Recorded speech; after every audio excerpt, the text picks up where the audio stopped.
tout le monde, bienvenue. OK.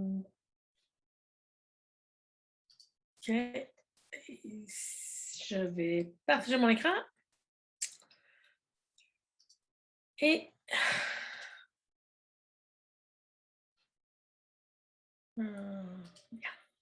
voilà. Alors, d'ici peu, vous devriez voir mon écran. Oui, ça va. Parfait. Alors, évidemment, comme Eric l'a dit, j'ai un petit peu chapeauté un peu partout, mais la technologie a toujours été dans mes cordes. Hein, ceux qui me connaissent, puis je vois quelques noms de gens qui me connaissent, qui savent très bien que Madame Technologie, c'est un petit peu le surnom qu'on m'a donné à certains endroits, là.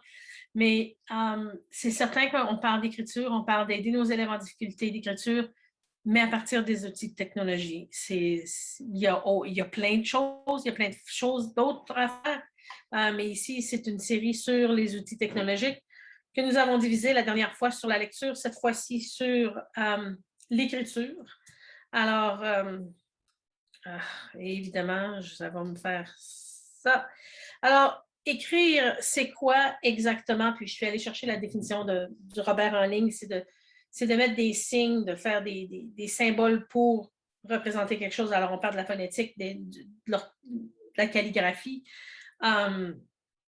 On parle aussi que c'est une manière personnelle dont on trace les caractères. Au niveau littéraire, c'est de s'exprimer. C'est d'avoir une écriture, d'être capable de donner nos informations. Puis là, je suis en partage et j'ai perdu. Je vais juste retourner un petit peu en avance parce que je vais être en lecture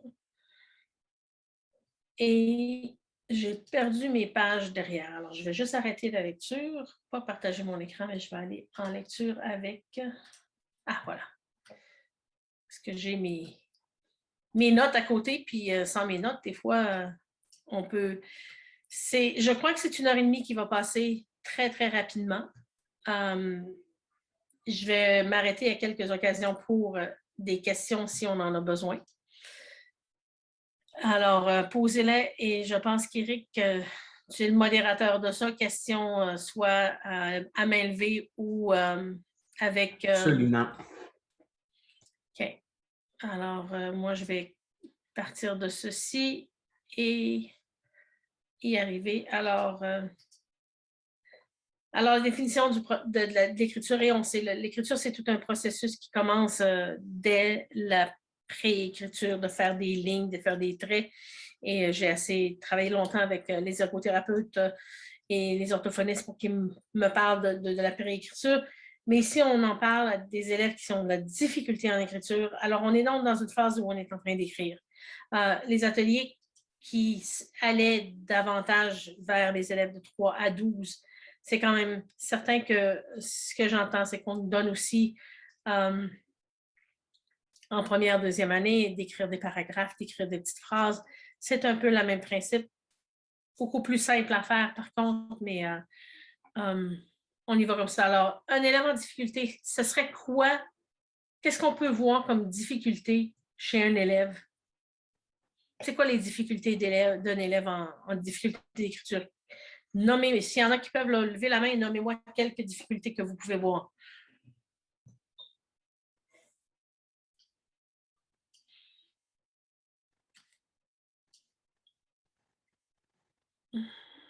Vous en Ici, avez pas. vocabulaire, épilation, problème moteur. Hélène? Oui, j'allais dire grammaire, syntaxe. OK. Autre chose? Je ne sais pas si tu vois la fenêtre discussion. Non, je ne la vois pas. OK. Alors, j'ai vocabulaire, épilation, problème moteur, lecture, organiser ses idées. Ça revient 3 fois. Motivation, compréhension. OK, bien, parfait. J'aime bien l'idée de... Je suis allée chercher la discussion, là. Je vais juste me ramener sur mes notes. Yeah. Alors, j'aime bien l'idée. Alors, je suis allée sur un site qui... c'est le site d'une...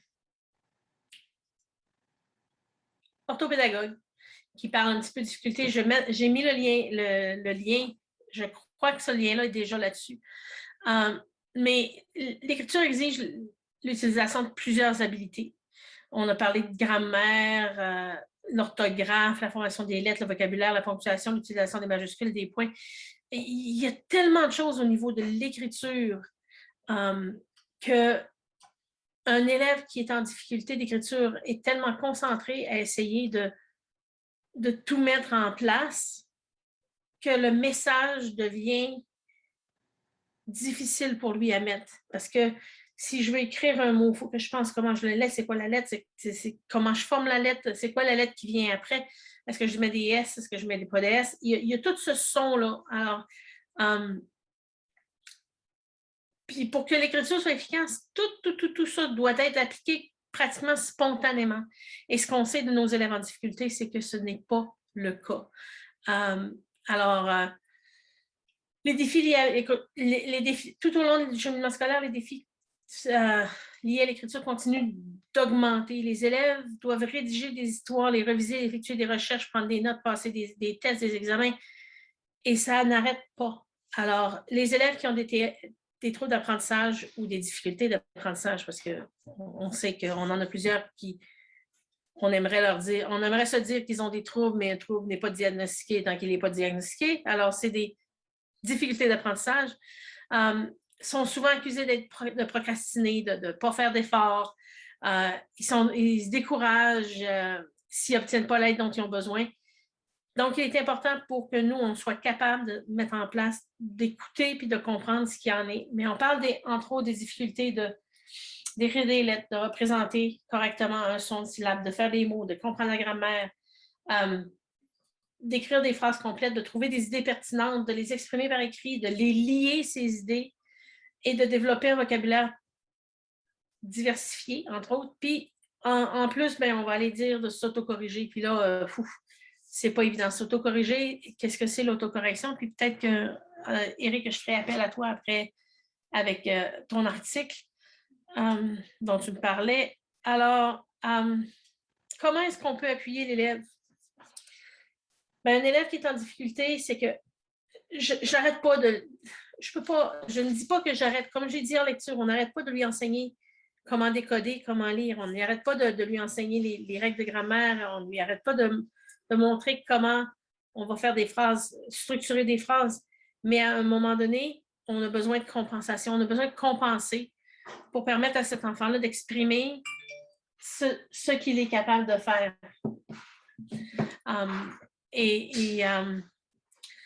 Je me rappelle très bien une année où j'avais, dans mes plusieurs années, là, mais j'enseignais la 6e année et j'avais un élève que j'ai eu en 5e, je l'avais en 6e et on savait depuis longtemps qu'il y avait tellement de difficultés à écrire.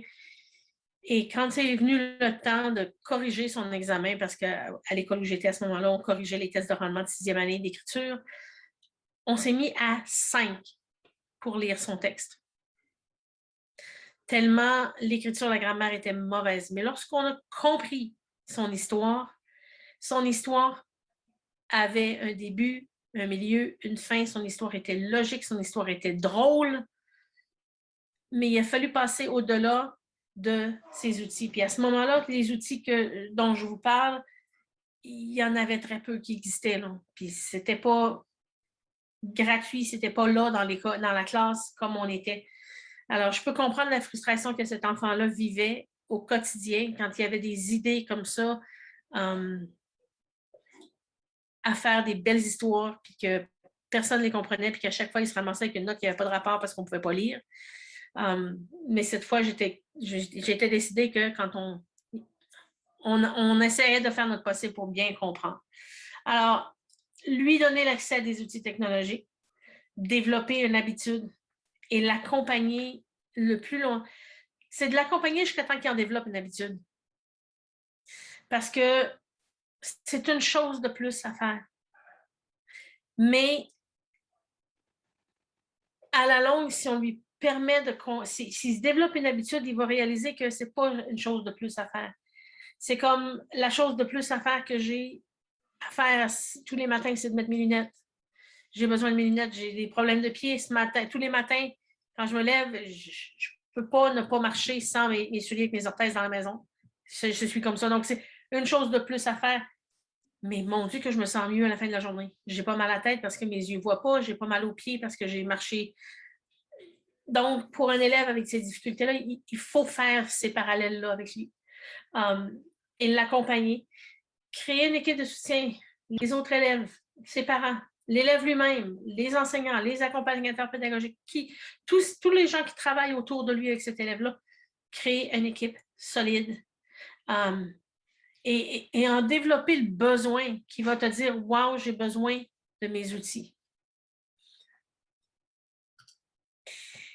Alors, on parle d'écriture, je vais vous demander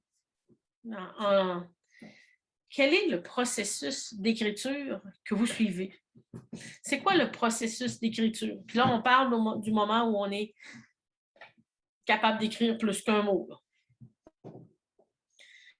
Alors, lorsque je fais un projet d'écriture, c'est quoi le processus? Qu'est-ce que vous utilisez comme processus?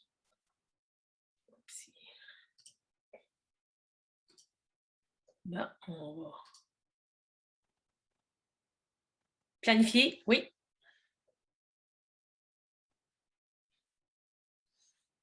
La planification. Étape bien importante. Oui. Qu'est-ce qu'on va écrire? Trouver les idées, les organiser. Le vocabulaire important. OK.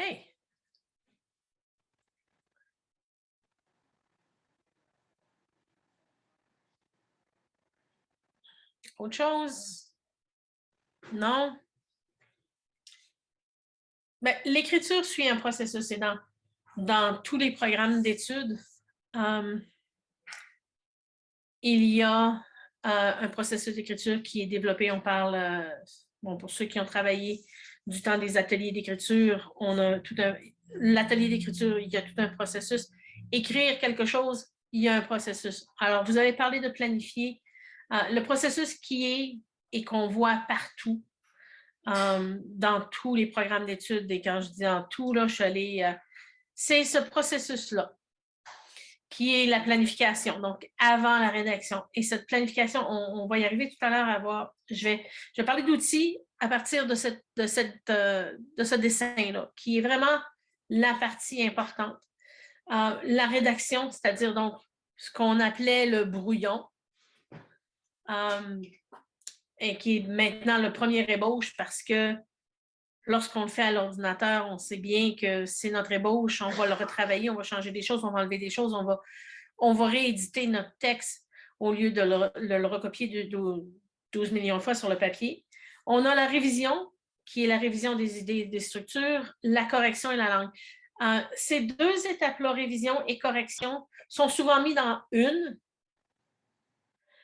qui est évidemment la révision, qui fait partie, mais dans tous les curriculums que je suis allée voir, puis je vous montre, j'ai un lien si vous me permettez quelques secondes. OK. Je suis allée rapidement. OK. Et à chaque fois que j'y arrive, et évidemment, à chaque fois que j'y arrive, il retourne sur la page en arrière. Je vais aller voir si je peux le voir d'ici. Ça, c'est le programme d'études du ministère de la Saskatchewan, qui a le processus d'écriture, la planification, la mise en texte, la révision, la publication et la révision dont il parle, qui se divise en deux étapes, l'amélioration du brouillon et la mise au point du texte, donc orthographie. Et sur le nouveau programme d'études que je suis allée chercher, que je vous présente, qui est juste ici, je suis allée juste chercher celui de 5e année, 5-6e année, et voilà. Planification, mise en texte, révision, correction, publication. Alors ici, ils l'ont bien divisé, révision, correction. Et je vais partir de ça. On ajoute à ça Parce que si on parle si vous parlez, vous êtes en salle de classe, vous parlez au niveau de choses, on peut ajouter à tous les niveaux des entretiens avec l'enseignante. Et ça revient un peu avec l'atelier d'écriture. Puis j'ai placé un document déjà sur le Moodle sur l'atelier d'écriture. On parle de l'entretien avec l'enseignante, on parle de correction, de relecture, de la relecture à deux, lire avec un partenaire, de réviser à deux sur l'orthographe après, et d'avoir la chaise d'auteur. On parlait de diffusion. La chaise d'auteur, c'est tiré de Nadon, de Yves Nadon, et de comment écrire et de comment devenir de bons écrivains.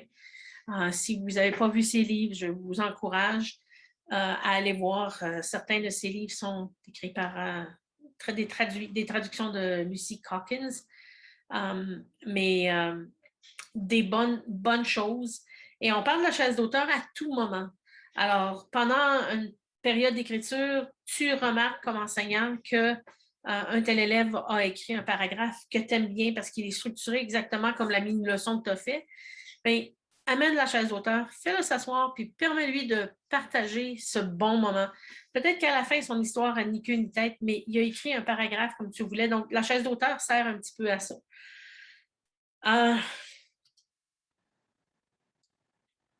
Je nous ai mis en vidéo Alain Bergeron, qui est auteur pour enfants, qui écrit énormément d'enfants et de livres et qui, pendant la pandémie, a écrit des livres à se demander que si ce monsieur-là dormait. C'est incroyable le nombre de livres qu'il a publiés dans les 2 dernières années. Et il nous parle de son processus d'écriture. Je pensais vous la faire écouter, mais je vais la mettre en lien. Mais il nous parle rapidement de son processus et en fait, c'est intéressant parce que il a son processus à lui et c'est quand même un homme j'irais dire de ma génération à peu près, là, où il commence avec mettre ses idées dans son cahier. Il fait son brouillon dans son cahier. Il réorganise tous ses paragraphes, il fait des flèches, il fait toutes sortes de choses dans son cahier. Puis ensuite, il écrit à l'ordinateur. Et un coup à l'ordinateur, il s'amuse à refaire encore le même principe. Donc, mais ce qui est intéressant, c'est que même un auteur nous permet de voir, ce n'est pas des histoires d'une page qu'il écrit, c'est des livres, mais qui suit un processus qui est le même. Donc, sa planification, son brouillon, ses révisions et sa publication. Et on sait que pour lui, sa publication, c'est de publier des livres et les vendre. Voilà d'où vient sa motivation d'écrire. Alors, il va peut-être démarrer, la dernière fois que j'ai avancé, il a démarré, mais je vais le mettre en lien. Ça vaut la peine d'aller l'écouter. Il est intéressant et les élèves adorent ces livres aussi. OK, je vais le sauter. Ah, parfait. Alors, on va commencer par la planification. Alors, ce que j'ai fait, c'est que je suis allée chercher des outils qui peuvent nous aider à tous les niveaux. Et vous allez me dire, oui, c'est beau d'aller écrire un plan sur un bout de papier, de se faire un dessin, de se faire quelque chose. C'est parfait. Un élève en difficulté, puis certains élèves en difficulté, c'est qu'un dessin qu'ils vont nous faire. Ils vont mettre 2-3 mots, accrocher le dessin, ils vont avoir une histoire claire. Mais là, on va aller un petit peu plus loin. On va aller des idées. En fait, si on parle de motivation, parce que c'est un mot qui est revenu tout à l'heure, d'avoir, je pense que Alain Bergeron, quand il nous explique qu'il commence dans son cahier puis qu'il finit à l'ordinateur, c'est pas une personne qui a de la difficulté. Pour lui d'aller, puis je suis convaincue que quand il regarde un paragraphe dans son cahier pour l'écrire à l'ordinateur, il se rappelle déjà de toute l'histoire, il y a encore tout ça dans sa tête. Mais un élève en difficulté, c'est une des choses. S'il faut qu'il fasse un plan sur un papier et qu'il écrive tous ces mots sur un papier, ces mots-là ne reviendront pas à l'ordinateur pour faire. On veut le motiver, donc on veut lui donner la possibilité d'écrire, de transférer ses idées sans avoir à réécrire et réécrire toute son histoire un nombre de fois. Alors, j'ai fait mon plan sur un papier, j'ai fait mon brouillon sur un papier, puis là, ben, je vais l'écrire à l'ordinateur. Fini, là. Pas avec un élève en difficulté, puis je dirais pas avec un élève de nos jours non plus, là. Fais ton premier jet à l'ordinateur.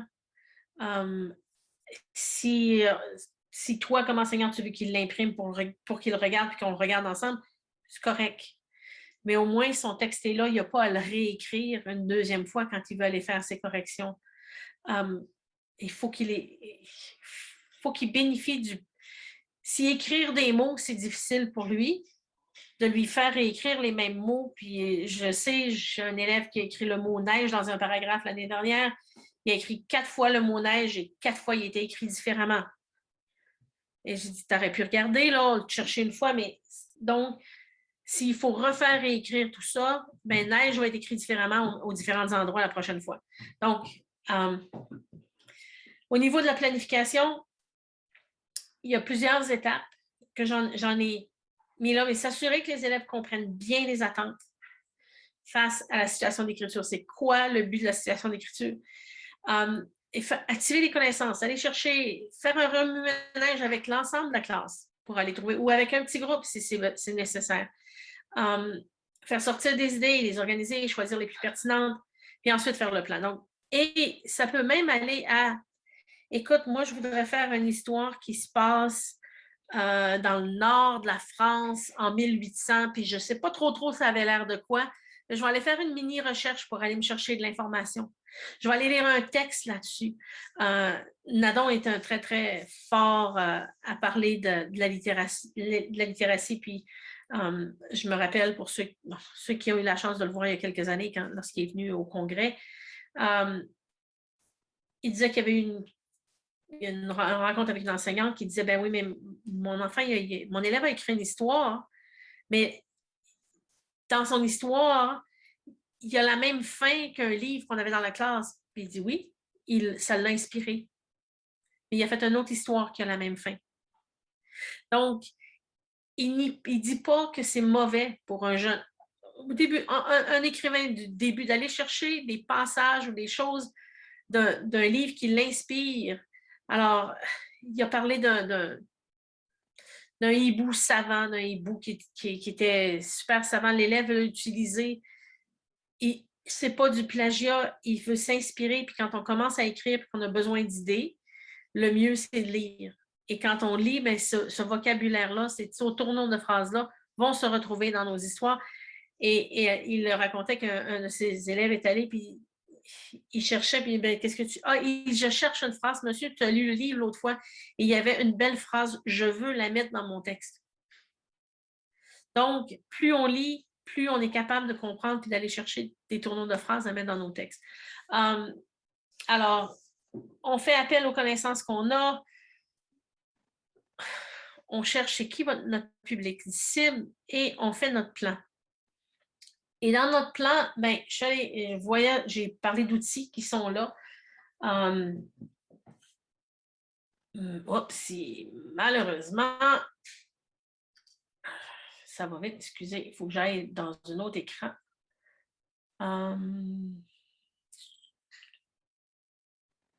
Mon écran bleu que j'avais mis tout à fait derrière. Est-ce que vous la voyez?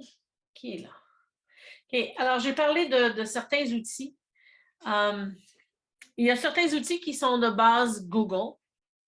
Et je ne sais pas pour les gens qui ne sont pas du Centre-Nord s'ils existent, mais en tant qu'éducateur, lorsque je vais sur mes applications Google, sur mes 9 petits points, si vous voyez bien ça,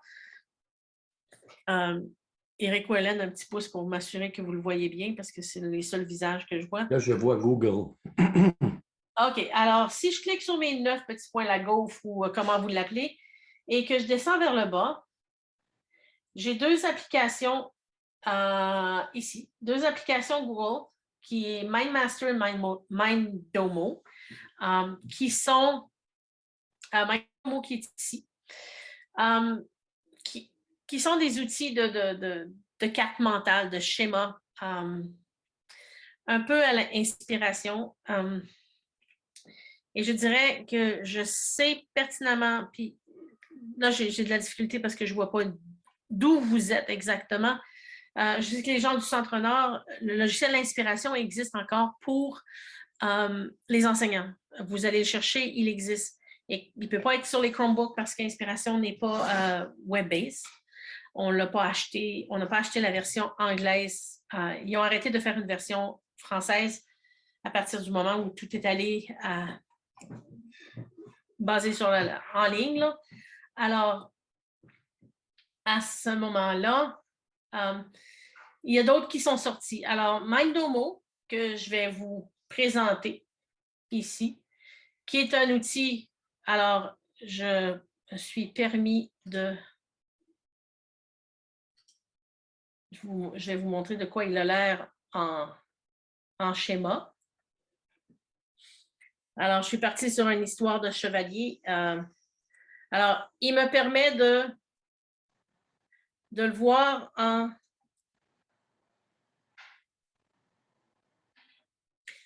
OK. Toutes ces choses-là sont un petit peu gratuites, fait qu'il nous permet de le voir en graphique. Ici, j'ai des notes que j'ai écrites à côté. Et les notes sont à côté. Alors, tout est là. Mais ils viennent une après l'autre. Alors, si l'élève qui a passé du temps à faire son plan avec un outil comme ça, et là, il est simple, je vous dirais d'aller jouer avec si vous l'embarquez, si vous décidez de le faire. Il est assez simple. Et je peux le mettre en liste. Il va me le faire de cette façon-là. Mais quand je le mets en liste, mes notes ne sont qu'à côté.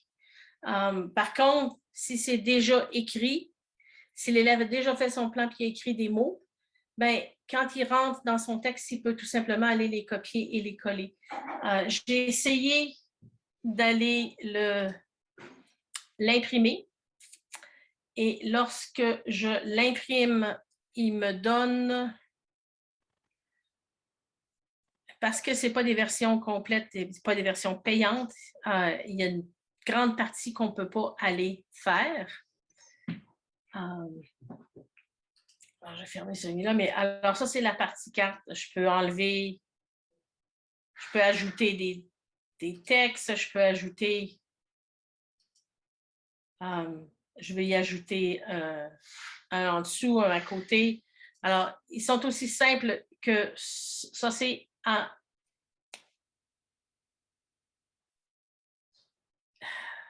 Mindomo. MindMaster, un peu de la même façon. Okay? Je suis partie sur le même texte. Alors, le schéma narratif, qui, quoi, le personnage. Mes notes ne sont que là, par contre. Alors, plus difficile à accéder si l'élève l'a écrit et celui-là, il devient très difficile à... il faut souscrire pour être capable de l'imprimer ou pour être capable de le transférer dans un document. Lorsque tu viens imprimer, tu peux l'imprimer en PDF. Bon, on peut faire du copier-coller. Mes notes, à moi, sont ici. Alors, qu'est-ce qui se passe? C'est quoi mes péripéties? Alors, j'ai mis mes notes en lien ici. Alors, ça, c'en est un qui peut être intéressant, qui est MindMaster. Je vais retourner à mon autre écran qui me permettait ici, excusez, ça peut-tu aller ça? Si ça peut aller là, ça. Est-ce que vous avez perdu mon écran? Non. Non, okay. On le voit. OK, vous voyez mon écran, parfait, parce que je ne veux pas me... OK. Alors, un autre que j'aime bien, qui est MindMop. MindMop qui écrit des petites notes, mais ce que j'aime de MindMop, c'est que aussitôt que tu as mis des notes, ils sont toutes à côté. Alors, si je mettais un camp, si j'ajoutais ici une a child note, c'est pas un sibling, hein, si on comprend un peu la relation parentale, le temps.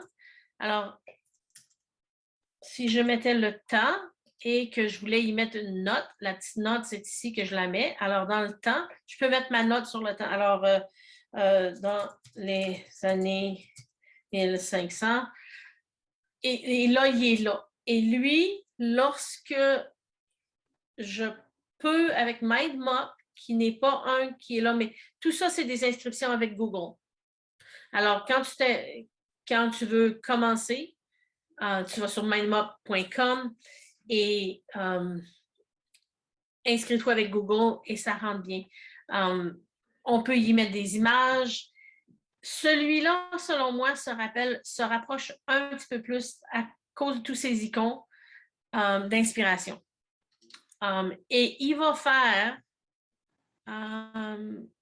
je vais vous amener une autre page, j'ai réussi.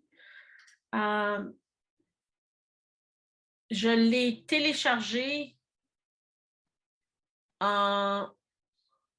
je crois que c'est en Outline. Et il est ressorti, je vais juste m'assurer que c'est le bon que je vais vous montrer. Pas tout à fait. OK. Alors, il a ouvert dans un document Word. Alors, au moins, dans un document Word, parce que ce que je disais du point où un élève en difficulté n'est pas motivé à faire un plan parce qu'il faut qu'il réécrive tout. Alors, de un, j'aimais bien celui-là qui me permettait de voir toutes les notes en même temps. Alors, si l'élève va d'une page à l'autre et est en train d'écrire son histoire, il peut tout simplement aller copier ce qu'il y a là et mettre ça directement dans son Google Doc. Et il n'y a pas une page blanche pour commencer. Il va dire, tous les mots que j'ai écrits sont encore là. Alors ça, si c'est quelque chose, et ce n'est pas tous les élèves qui aiment ce format de carte mentale non plus. Et par contre, celui-là, est-ce qu'il me permet de...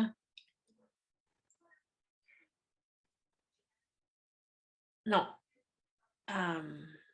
Mais il permet de collaborer aussi. Celui-là, tu peux le partager et collaborer avec quelqu'un.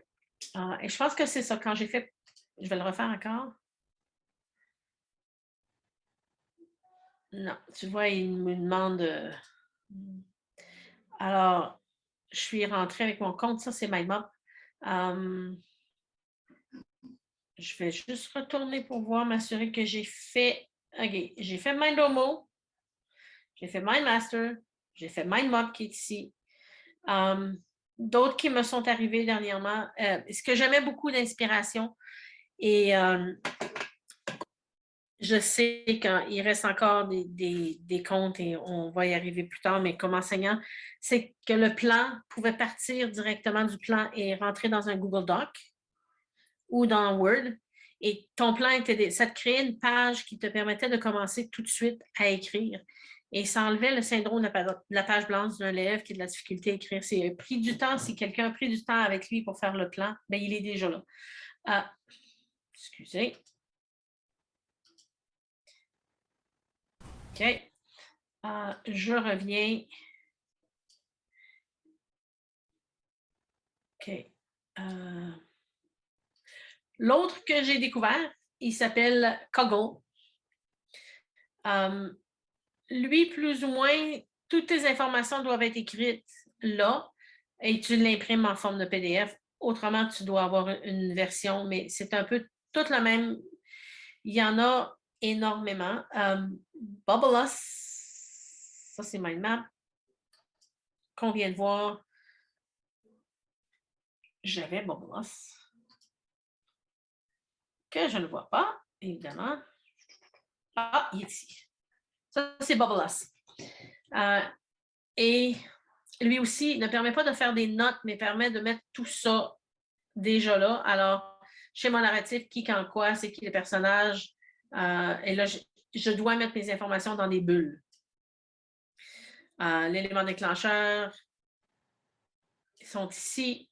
Et ensuite, si on parle de présenter, ça fait une présentation genre Google Slide.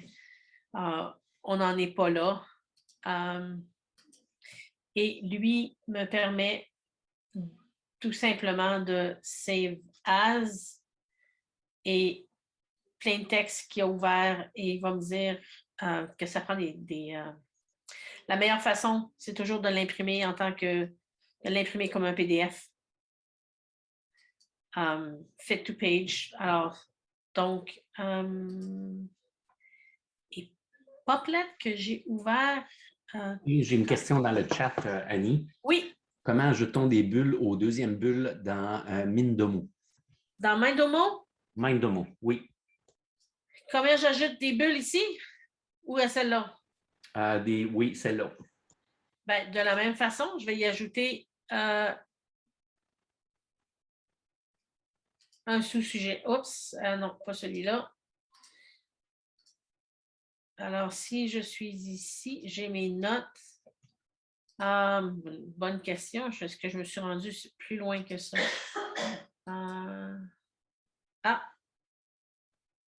Oups, là, je vais enlever les notes. Je vais enlever les notes. Si je me rends plus loin que ça ici, est-ce qui me permet d'ajouter...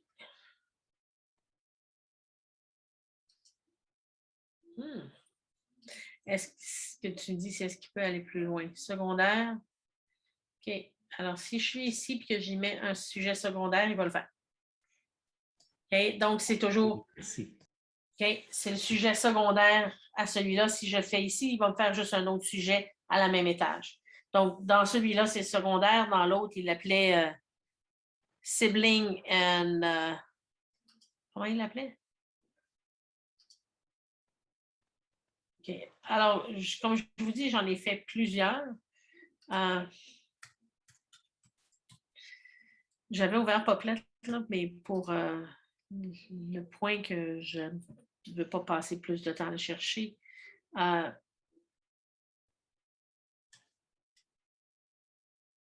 Poplet, même chose, il va faire un login.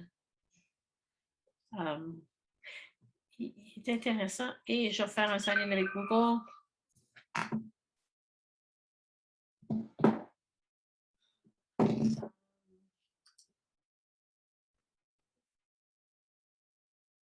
Est-ce qu'il va y arriver?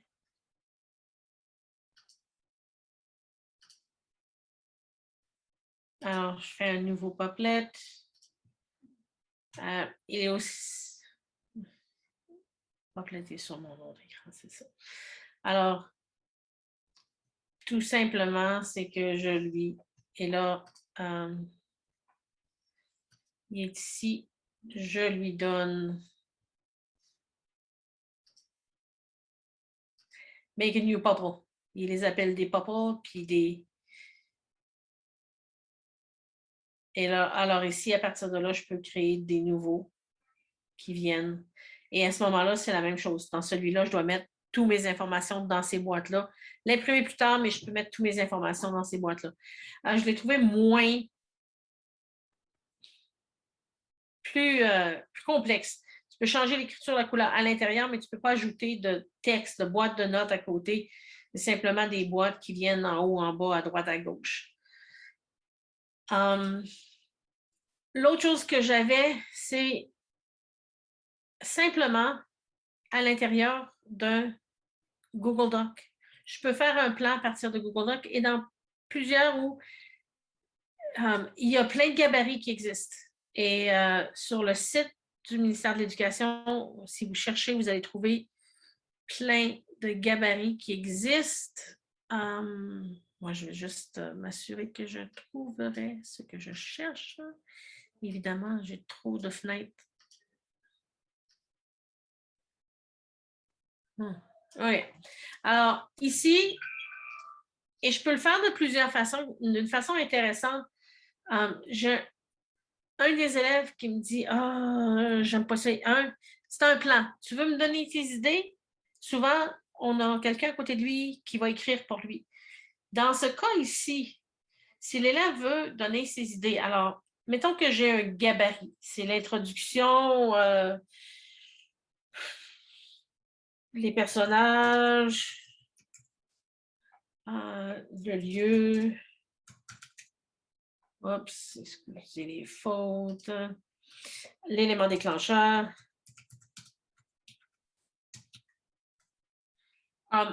Ce que je peux lui demander de faire, puis comme quelqu'un qui aurait le temps de l'aider par après, c'est de dire, tiens, voici l'introduction de mon histoire.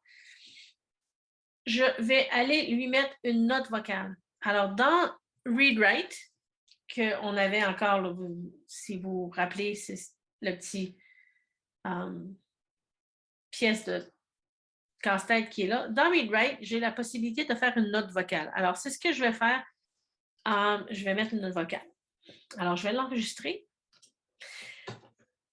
Alors, dans mon histoire, on va parler de l'histoire du grand chevalier mince et laid qui marie la plus belle princesse au monde. Et là, je peux la réécouter. Et je ne peux pas réenregistrer par-dessus. Je l'écoute, je ne l'aime pas, je recommence, ou je l'aime, je l'ajoute. Et ce qu'il vient faire, laissez-lui quelques minutes, il doit être bien branché, il vient de m'ajouter un petit texte à côté. Alors, l'élève qui veut retourner dans son plan et commencer à écrire peut écouter c'était quoi les idées qu'il avait données. Donc, ça aussi, c'est une façon de partir avec un doc, avec un gabarit qu'on lui donne. Puis éventuellement, les boîtes, on lui dit, bien, on les enlève. Alors, ça dépend vraiment de là où on en est.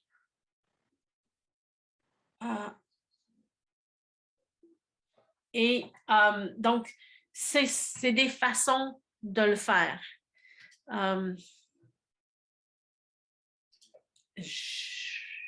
Donc, ça, c'est au niveau de la planification. Question sur ça? Et ce n'est pas une phase de posez-moi pas de questions. Si vous en avez, gênez-vous pas. Il y a Amina qui avait demandé c'était quoi le nom du add-on? Lequel? De l'extension pour l'audio. Ah, c'est dans Read and Write. C'est l'extension Read and Write. Et c'est le message vocal. Donc, c'est l'extension que je suis allée installer la semaine dernière, qui est ReadWrite pour Chrome. Je sais qu'au Centre-Nord, lorsque vous l'installez, vous allez dans vos extensions, dans le... Excusez, je ne vais pas aller là. Je ne vais pas perdre cette page-là, je m'excuse. Si je vais aller dans je l'ai marqué dans le chat. Dans le Web Store, c'est Read and Write. Et au Centre-Nord, il y a les extensions pour le Centre-Nord. Il est là.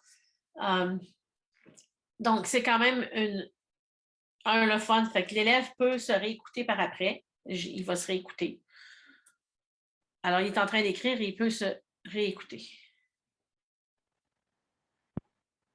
Alors, dans mon histoire, on va parler de l'histoire du grand chevalier mince et laid qui marie la plus belle princesse au monde.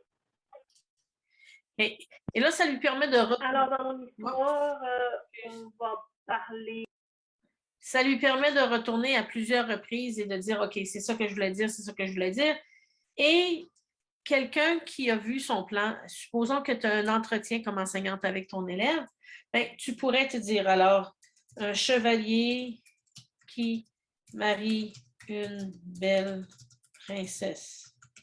Alors, tu as commencé à lui donner les mots qui lui permettent d'ajouter à son histoire. OK? Je retourne. Et je sais que c'est chargé et je pourrais passer 1 heure juste à explorer les outils d'organisation. Mais on va aller un petit peu plus loin parce que j'ai aussi des outils de rédaction.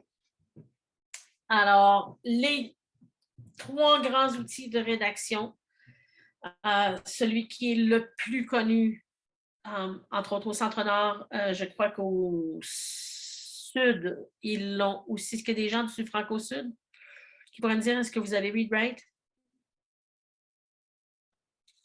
Oui, on a Read and Write au Franco-Sud.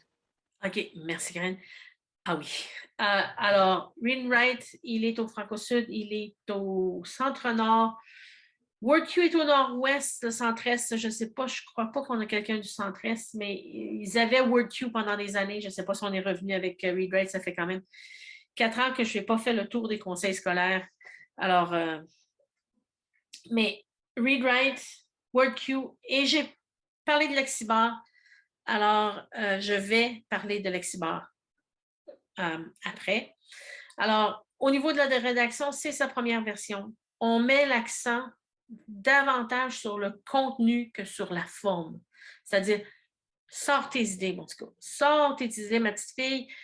Par contre, j'ai des directives et mes directives, je vous le rappelle encore, un élève qui a des difficultés a besoin que ces directives-là soient écrites pour lui, soient visuelles, il peut retourner à quelque part, alors vous lui donnez une page d'entrée en disant, voici ton gabarit, tu dois mettre 20 adjectifs, 10 adverbes, 5 marqueurs de relation, tu dois faire un paragraphe de telle façon.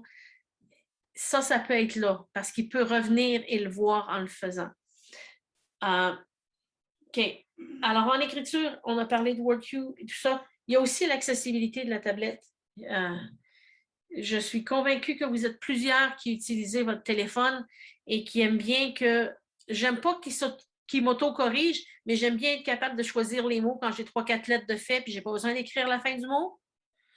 Il y en a... Et je suis sûre que dans les gens que je vois devant moi, là, il y en a une bonne partie qui l'utilisent, cette fonctionnalité-là. Pourtant, nous ne sommes pas tous des personnes en difficulté d'apprentissage.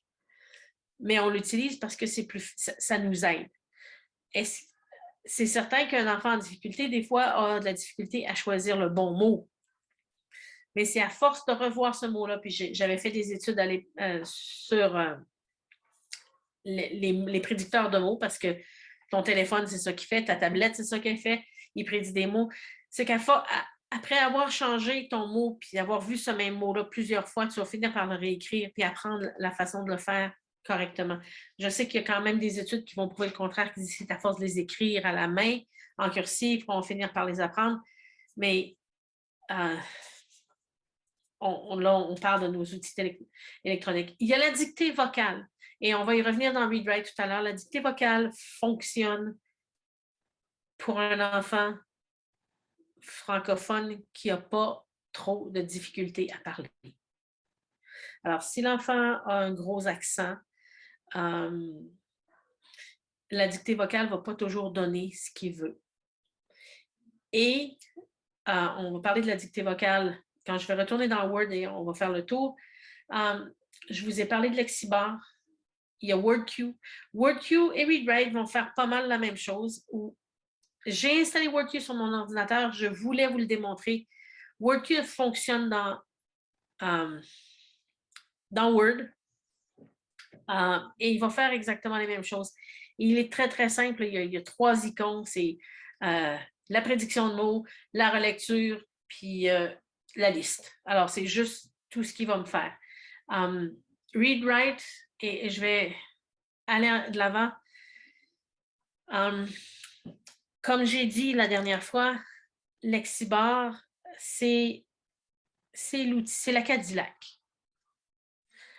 Si on veut le voir comme ça, c'est l'outil de luxe. Mais avant d'en arriver là, parce que quand je dis que c'est un outil de luxe, c'est un logiciel qui doit être acheté, qui doit être installé sur un ordinateur et ne peut s'installer sur un Chromebook. Alors, je sais que partout, vous avez des élèves qui en ont des besoins et vous allez dire au conseil scolaire, donnez-moi ça, donnez-moi ça. Et le conseil scolaire va dire, est-ce que ton élève utilise WordQ? Est-ce que ton élève utilise ReadWrite? Et s'il n'utilise pas ça, s'il n'en est pas frustré parce que, et quand je veux dire frustré, on va y arriver. Alors, parce qu'il développe une phrase. Alors, il y a la prédiction de mots dans WordQ. Il ne fonctionne pas bien avec Google. WordQ aussi fait la relecture à la fin de chaque phrase. Donc, quand tu as fini d'écrire une phrase, il va relire ta phrase. Et je ne voulais pas le faire parce que je sais que j'ai OK. Je viens d'ouvrir WordQ. Il va s'ouvrir. Et j'ai l'essai gratuit. Il me reste 29 jours. Et l'essai gratuit, c'est 29 jours, mais dans le fond, c'est 29 jours d'utilisation. Chaque fois que tu l'ouvres dans une journée, c'est correct. Mais hier, je ne l'ai pas ouvert, je l'ouvre aujourd'hui, fait qu'il me reste une journée de moins.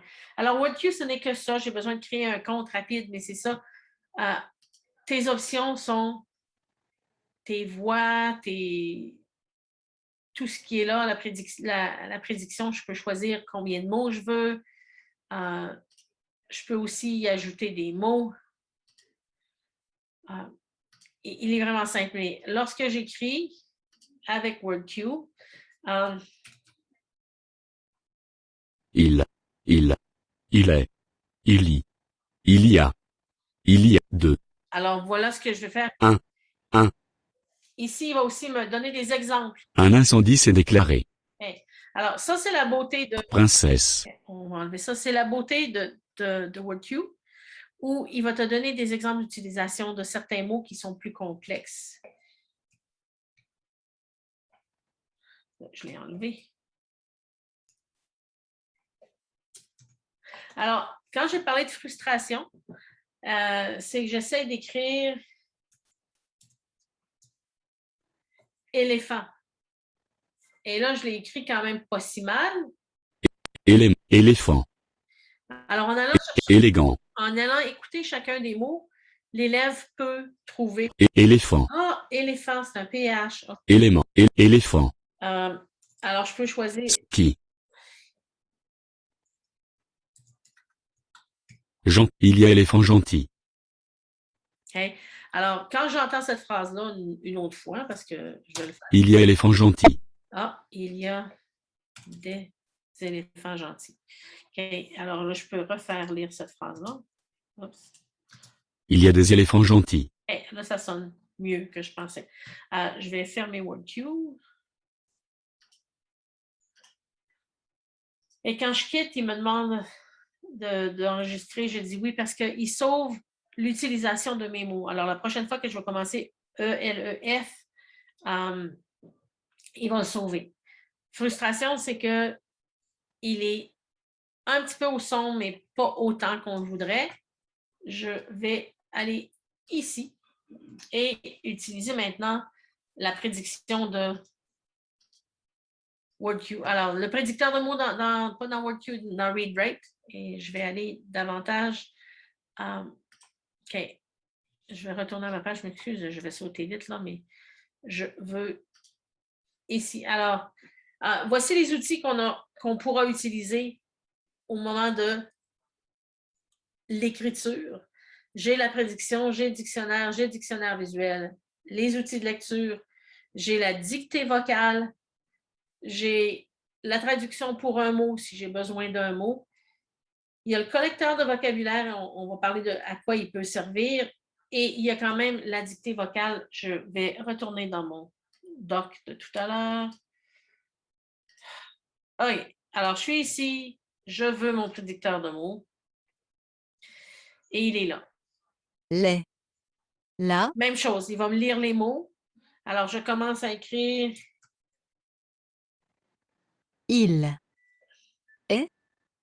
Faux. C'est pas faux que je fait. Fallait? Fallait. Non, c'est fait. Fait. Le. De. Le.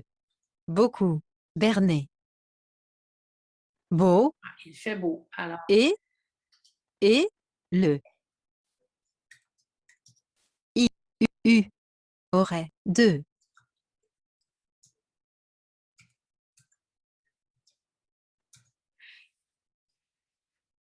Oh, j'essaie d'écrire Fusion. Fuite. Fumée. Il y a de la fumée. Du. De. OK. Alors là, je me suis simplement permis de regarder ce qu'il y a ici. J'ai écrit. Et il y en a qui ont dit, ben oui, mais c'est facile de prendre un mot puis d'écrire à partir, mais l'élève a des idées, là. Alors, on ne va pas s'entendre que je pourrais commencer par deux, par des. Il me suggère des mots. Dans WordQ, on peut enlever cette suggestion de mots. Alors, dans WordQ, il me permet que si je n'ai pas écrit de lettres, il ne va pas me donner de mots. Lui, il me donne des mots, même si je n'ai pas écrit de lettres. Alors, je cherche un mot, je peux chercher un dictionnaire, puis quand il n'y a pas le mot, bon, il me donne la fumée, voilà, c'est bien ça que je voulais dire. Je peux aussi ajouter un message vocal. OK? Ça, c'est toujours un message vocal L'autre outil qui est intéressant et qu'on voudrait que nos élèves utilisent, c'est la dictée vocale qui est ici. Et la dictée vocale fonctionne bien, comme je vous l'ai dit, je vous donne un exemple, je le fais.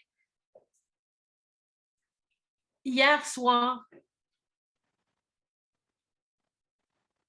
la fumée me donnait mal aux yeux. Point. Okay, déjà là, il vient de me dire que c'est pas tout à fait ce que j'ai dit. Je disais me donnait, il me dit me donner, m'a donné. Alors, les intonations, il les prend pas. M'a donné, mais je pourrais dire m'a donné au lieu de me donner. Il va te suggérer des choses, mais il faut à ce moment-là retourner corriger, mais l'idée est là. Laissez-le continuer, pas de recorriger ces phrases, à moins que ça ne dise pas exactement, parce que là, je peux le faire écouter, puis me dire, OK. Hier soir m'a donné mal aux yeux. Hier soir m'a donné mal aux yeux. Oh, il y a quelque chose qui manque. C'est quoi qui m'a donné mal aux yeux? Hier soir, la fumée. OK. C'est ça que je voulais dire. OK. Alors, je le réécoute. Hier soir la fumée m'a donné mal aux yeux. Hier soir la fumée m'a donné mal aux yeux. Ah! La phrase est bizarre. Tiens, je vais y mettre une virgule. Hier soir, la fumée m'a donné mal aux yeux. Hier soir, la fumée m'a donné mal aux yeux. Alors, vous voyez déjà qu'il y a une façon échaler une étape en avant où je les fais relire pour m'écouter, pour m'entendre, pour voir que si je mettais une virgule ici, cette partie-là se lisait mieux.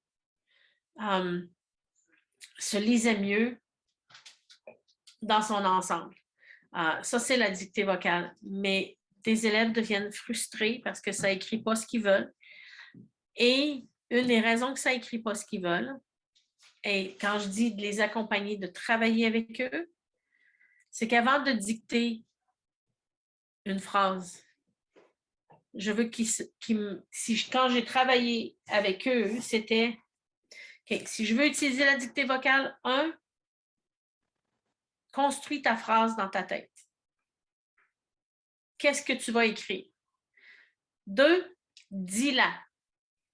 Est-ce que je la dis bien? Et j'ai fait de l'accompagnement avec les élèves, vraiment, en temps d'écriture. J'étais avec lui, OK, qu'est-ce que tu veux écrire? Je veux écrire ça. Dis-moi ce que tu veux écrire. Alors, lorsqu'il a dit ce qu'il veut écrire, d'aller le dire à l'option de parler écrire, va au moins lui donner la chance d'avoir une meilleure structure de sa phrase au départ. Et c'est de la pratique, c'est peut-être plus long, mais il n'y a pas à écrire les mots. J'ai un élève à qui je disais, ben regarde, tu vas m'écrire un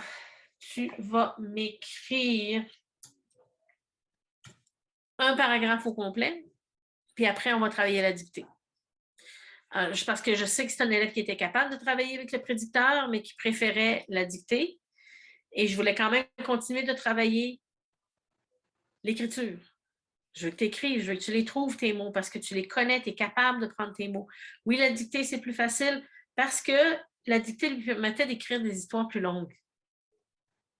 Et son français était assez bon pour le faire. Alors, alors ça, c'est mes outils. Je peux lui donner une note vocale. Mettons que je n'ai pas fini mon histoire. Puis madame a dit, bon, c'est fini, on ferme aujourd'hui. Donnez-lui la chance d'aller se mettre une note vocale qui va expliquer où est-ce qu'il veut s'en aller. Qui fait qu'à la prochaine fois qu'il revient à son écriture, il y aura un repère. Ça ne sera pas comme du vide. Parce que là, il a commencé à écrire son histoire, il sait où il s'en va. Alors, il pourrait se mettre une note vocale en disant, OK, alors, ça m'a donné mal aux yeux, qu'est-ce que j'ai fait pour mes yeux? Au moins, je vais le mettre dans la note, puis ensuite, quand je reviens à l'écriture, on va revenir parce qu'on s'entend que dans une période de 30, 45 minutes, 1 heure d'écriture, dépendant du niveau scolaire où on est, nos élèves en difficulté, ce n'est pas ceux qui vont finir l'histoire. Et oui, ils vont l'avoir fini si on n'exige pas un certain montant d'histoire, mais comme on sait qu'ils sont capables, s'ils ont les idées pour le faire, on va leur donner les outils pour le traduire en mots. Que ce soit des prédicteurs de mots ou un ou l'autre. OK. Là, évidemment, ma page est allée sauter un petit peu trop vite.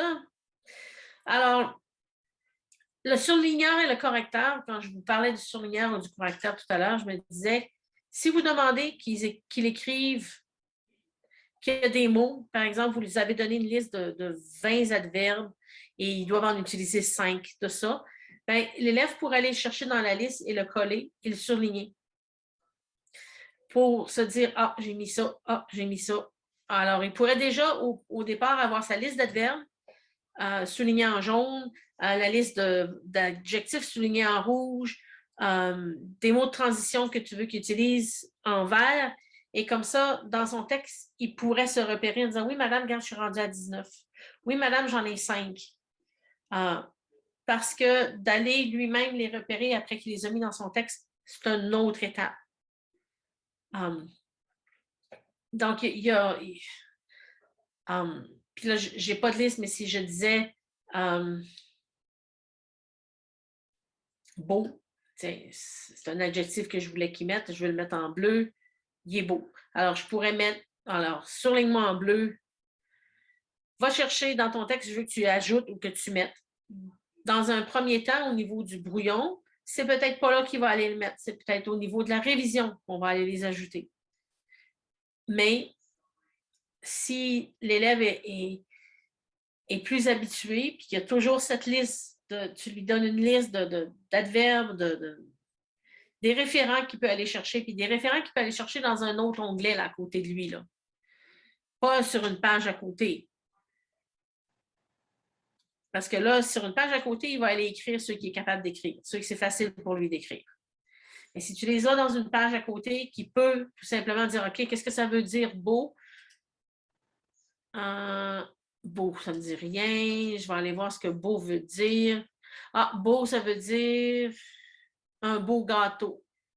Si je ne suis pas capable de lire, vous vous rappelez que je peux avoir la petite barre ici, le petit point qui va aller lire pour moi. OK? Alors, il va me lire la définition. Beau, bel adj. Et, N, M. Place. Beau, bels adjectifs. 1.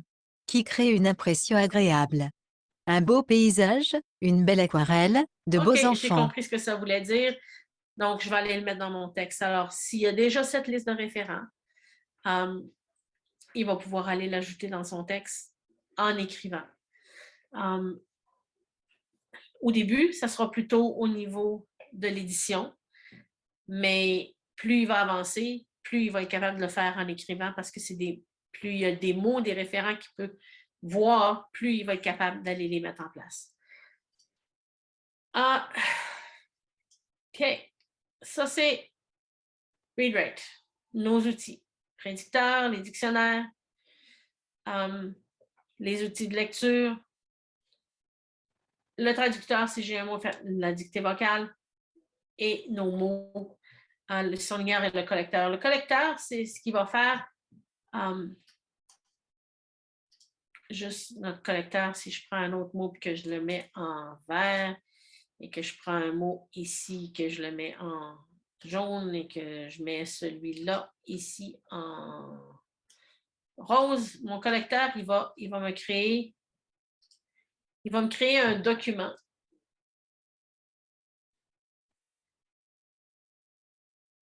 qui met en lien tous mes mots. Alors, si je suis ici, alors voilà, madame, je les ai mis tes mots. C'est un petit peu le principe. Là. Alors, je suis sur personnage, je vais aller chercher, il est encore en train de... Mais c'est un document qui va aller mettre dans mon drive, automatiquement.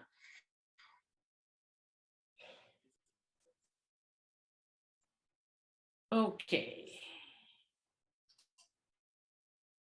Alors, je retourne à ma présentation. Maintenant arrive la fameuse étape de la révision. Alors,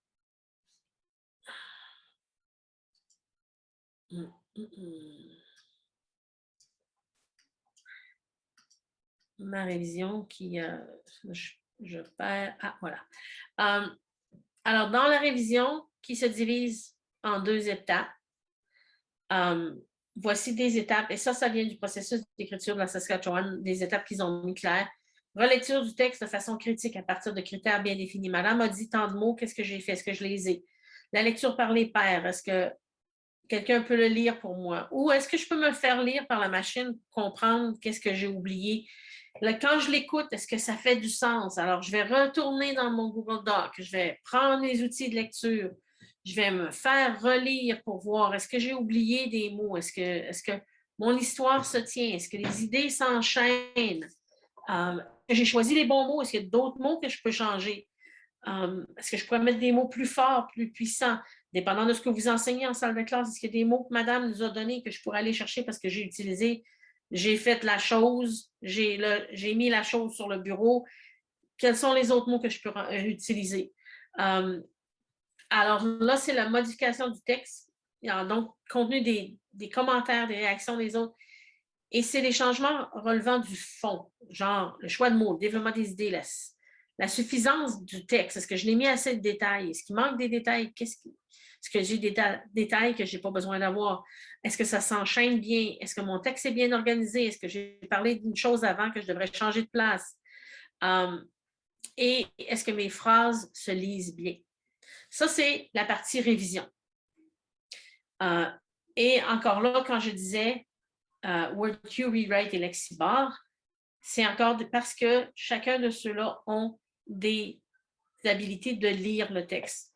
Je me permets de faire une parenthèse parce que je vous ai dit que je parlerais de Lexibar, puis je vais y revenir. Lexibar est un prédicteur de mots phonétiques. Et là, vous allez dire Yahoo! Oui. Et il est superbe. Et j'ai accompagné un élève de 5e, 6e année qui est en 12e année, qui utilise encore son Lexibar avec un ordinateur portable fourni par le conseil.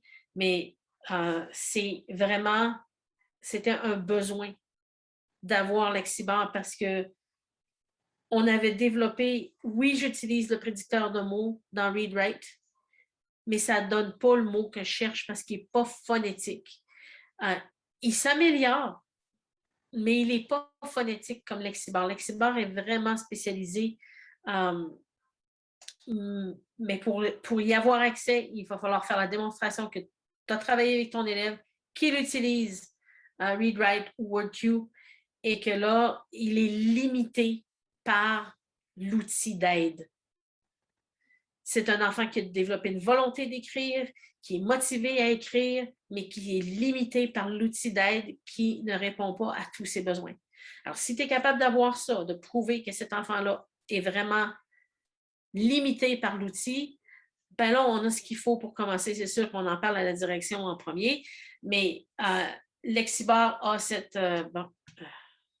j'ai une souris qui est très, très, très sensible. Alors, ça, c'est nos outils de révision. Jusque-là, je vois qu'il y a des questions. Éric, tu suis ou... OK. Parfait. Je voulais juste voir s'il y avait d'autres questions, s'il y avait quelque chose que j'ai manqué jusqu'à maintenant. Comme je disais, on pourrait en parler pendant au moins 2 heures et passer plus de temps sur chacun de tout ça. Alors, après la révision, l'autre étape qui est donc la correction. Alors, on parle de nos outils de correction. Et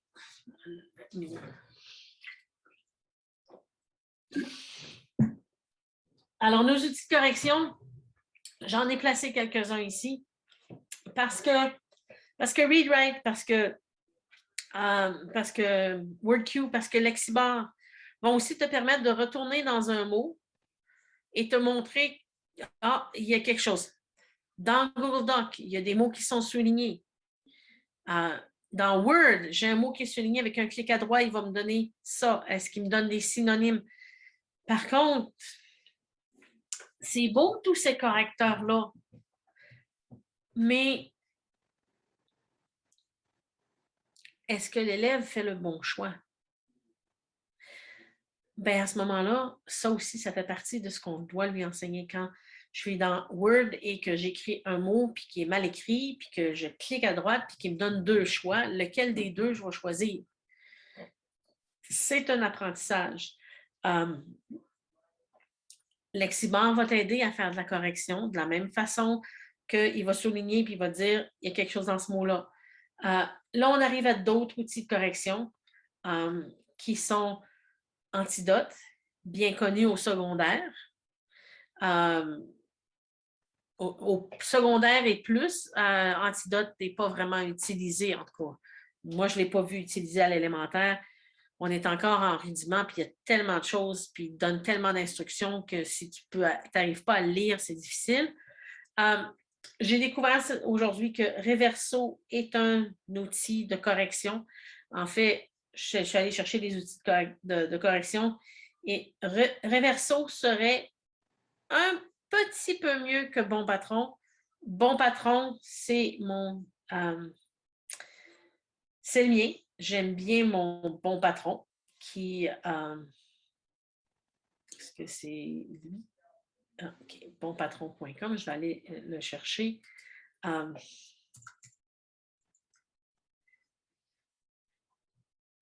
Bon Patron. Alors, gratuit. À quelque part, il vous demande d'aller... qu'on peut faire des dons. Ce que les sites en disent, c'est qu'ils aiment bien le fait que je est féminin et que je suis francophone.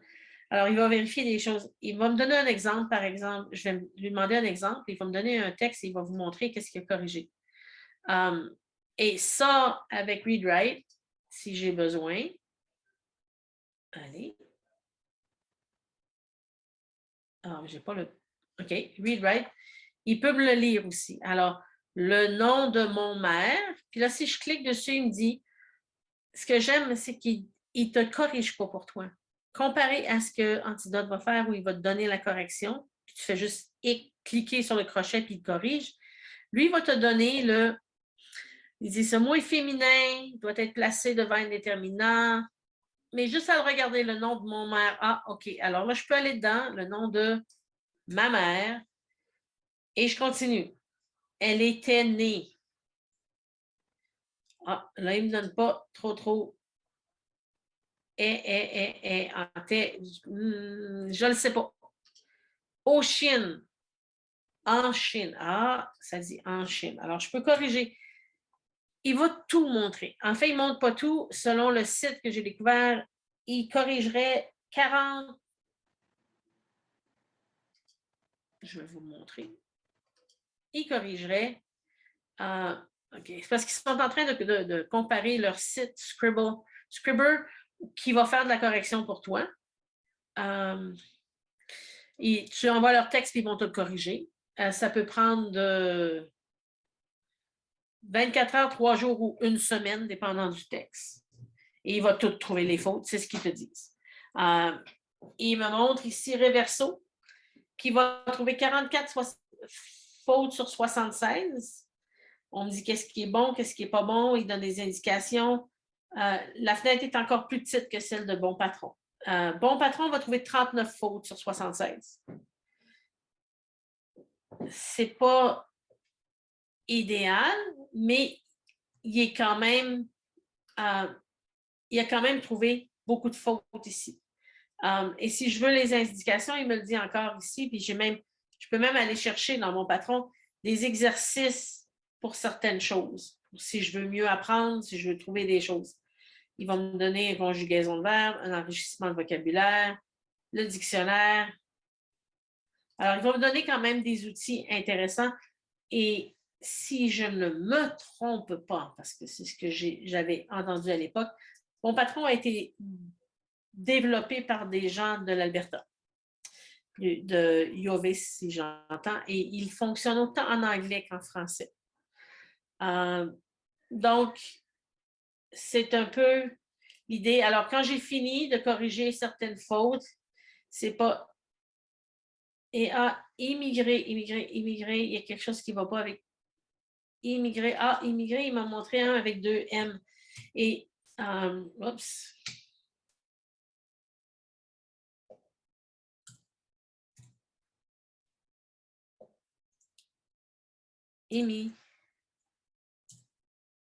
Non, il m'a fait une drôle d'affaire. Je vais lui demander de le vérifier une autre fois. Et à immigrer. Alors voilà, le E. Tiens. Alors, je peux le recorriger. De la façon de fonctionner, c'est de copier-coller un bout de texte.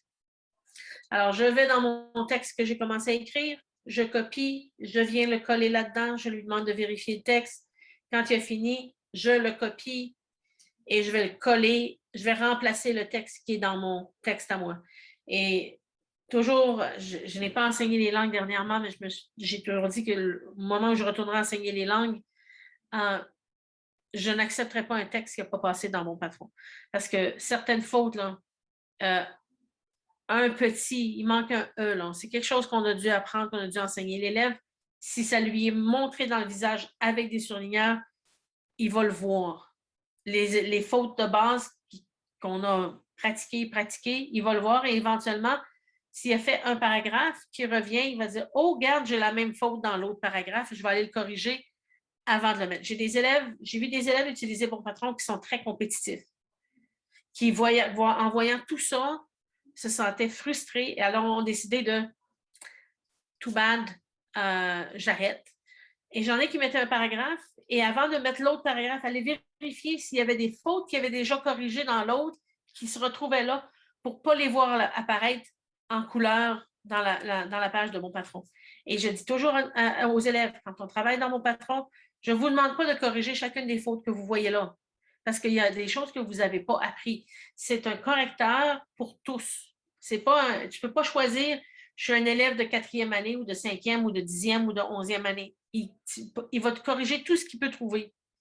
Je ne m'attends pas qu'un élève de 4e, de 5e, de 6e soit capable de corriger tout ce qui est là. Il y en a qui sont peut-être capables, mais pas nos élèves en difficulté, mais de dire que tu es allé changer les E, tu as mis les S où ils te le demandaient, déjà, c'est une étape de plus que toi, tu n'as pas à faire, c'est la machine qui lui demande. Et souvent, nos élèves en difficulté vont répondre mieux à leur machine qu'à nous, parce qu'on les tanne à répéter toujours la même chose, et cette fois-là, c'est pas nous. Question. Oui. J'ai deux autres dont j'ai parlé. Il y a aussi, j'ai un dictionnaire qui pourrait aider. Cliquez sur le dictionnaire pour aller chercher. Si je vais retourner dans un texte, ça va peut-être mieux nous aider, là. Si je vais cliquer sur mon dictionnaire,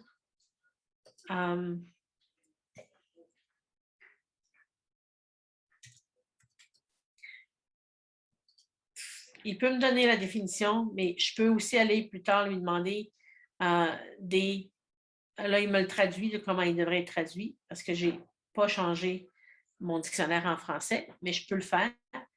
J'ai aussi la conjugaison des verbes en français. C'est une extension que j'ai installée et qui, lui, va m'apparaître ici. J'ai juste à mettre le verbe et il va le conjuguer à tous les temps. Juste là. Il est là, c'est là. Et j'ai cette discussion un petit peu avec Eric, c'est qu'éventuellement, nos budgets d'école ne passent plus autant de temps à acheter des dictionnaires, des Becherel et tout, mais tout est là. La conjugaison est là. Je peux l'avoir dans le sens de ne pas, dans la voix passive, je peux l'avoir au féminin. Si je veux tout de suite avoir, tiens, un synonyme, est-ce qu'il va m'en donner? Convulsé, ballotté. Alors, il y a quand même, c'est un outil qui a du potentiel et pas juste avec nos élèves en difficulté, avec tous nos élèves. Si je le ferme, j'avais cette autre extension que j'allais vous montrer qui est dans mes applications, qui est Va te faire conjuguer. Oui. Quel est le nom de l'extension pour conjuguer? Question de Julie. Oui. Le premier, c'est... J'arrive à ma présentation. Le premier de conjuguer, le premier que j'ai montré, il s'appelle commentconjuguer.com. Ça, c'est une extension. Et l'autre, c'est va te faire conjuguer.com. Et va te faire conjuguer, si j'y retourne, j'ai été ici. Alors lui, il va avoir un petit peu plus, il y a les verbes anglais, français, espagnol, allemand.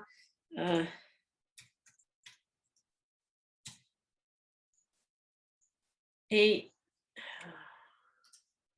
je crois que lui, à la fin, me donne aussi la possibilité d'avoir les règles d'orthographe, des exercices sur les verbes. Alors, il donne des cours, il nous montre des choses, mais c'est le même chose. C'est ça, il y a des cours. Avec Va te faire conjuguer, il y a des cours de conjugaison. Mais j'aime bien le simple extension qui est conjuguer.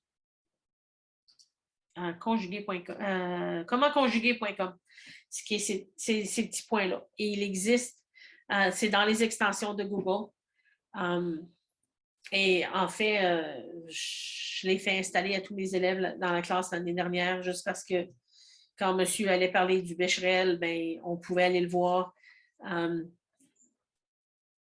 J'ai eu cette petite expérience rapide aujourd'hui de combien de personnes d'entre vous cherchent encore dans le bottin téléphonique ou avez-vous encore un bottin téléphonique où on va directement en ligne, on tape le nom sur 411 puis on trouve le numéro de téléphone. Donc, c'est un peu la réalité de nos jours. Tout est à la portée du doigt. Alors, pourquoi pas l'utiliser? Je voulais vous en partager ça aujourd'hui. Et la dernière étape, c'est la diffusion. Okay? On a parlé de motivation tout à l'heure. On m'a mentionné que les élèves ne sont pas motivés. Intéressant de voir ce qu'ils veulent faire. Et là, je ne passerai pas des tonnes d'heures là-dessus parce que je vois qu'il y a 5 minutes qui restent et je n'avais pas prévu aller voir tout ce qui est là. Mais je vous donne les outils, allez voir, allez jouer avec. Prenez le temps parce que ce que je vois aussi, c'est que j'ai quand même plusieurs personnes qui sont en éducation présentement. Prenez le temps d'aller voir ce que c'est. Oui, la première diffusion, c'est Google Doc. Bon, je vais prendre mon doc, j'ai fini, je le mets dans le drive, je le donne à monsieur va corriger. Yeah! Mais je vais encore avoir une note pas forte. Ah, hey non, vous savez quoi? On va créer un blog de classe, puis vous allez partager vos histoires. On va les mettre on va mettre vos histoires ensemble sur un blog. On va partager le blog avec l'autre classe de 6e année ou une classe de 5e année, puis on va leur demander des réactions. Nadon parle beaucoup au début d'écriture de commencer à faire des livres. Bien, qu'on arrête de faire des livres. Alors, Google Présentation, PowerPoint, Book Creator qui existe sur le Mac. Et il y en a d'autres qui existent là, de façon de créer des petits livres. Créer un petit livre, on va écrire une histoire qu'on va faire lire aux élèves de 4e, 5e année, qu'on va envoyer à l'école là-bas, on va publier. Maintenant, il y a la possibilité de prendre ces livres-là, de les relier, d'avoir des livres solides ou moins solides. Pensez à tout ce qu'on peut faire avec nos photos. Bien, imaginez que c'est le livre d'un élève qu'on fait avec ça. Il va aller chercher ses images, il va se faire des dessins, il va prendre... Il y a une motivation d'écrire. D'aller lire son histoire sur CISA, de planifier, de la présenter sur CISA, de faire un Screencastify ou un Flipgrid avec son histoire, avec lui qui raconte son histoire. Ou parle-moi de ton histoire, parle-moi du moment que tu aimes de ton histoire, d'aller lui en parler. Il y a Flipgrid, il y a Padlet, l'autre que moi, je vais prendre le temps d'élaborer, il y a aussi un portfolio en ligne. Et ça a été créé par l'Université McGill, je crois. J'oublie un petit peu là. Mais c'est un portfolio, c'est un endroit où les élèves vont déposer leurs travaux. Et au lieu d'écrire mes histoires, c'est mes productions. Alors, je vais aller mettre mes productions dans mon portfolio électronique et moi, j'ai la possibilité de partager avec grand-papa qui habite à Victoria ou grand-maman qui habite à Port-au-Prince ou je peux partager mes productions. Beaucoup plus de motivation pour l'élève face à ça. En conclusion, je reviens à ça. Choisir un outil. Choisir des outils, mais toujours le même. Encourager l'élève, développer une habitude, créer le besoin. Puis dans certains cas d'élèves, créer une frustration face à cet outil-là pour aller chercher un outil encore plus performant. Et le modeler en salle de classe. Faites-en des graphiques. Prenez un texte d'un élève puis mettez-le dans Bon Patron. Faites-le avec eux autres pour voir que ce n'est pas mauvais. Puis tout le monde peut l'utiliser. Je vais voir que j'ai bien...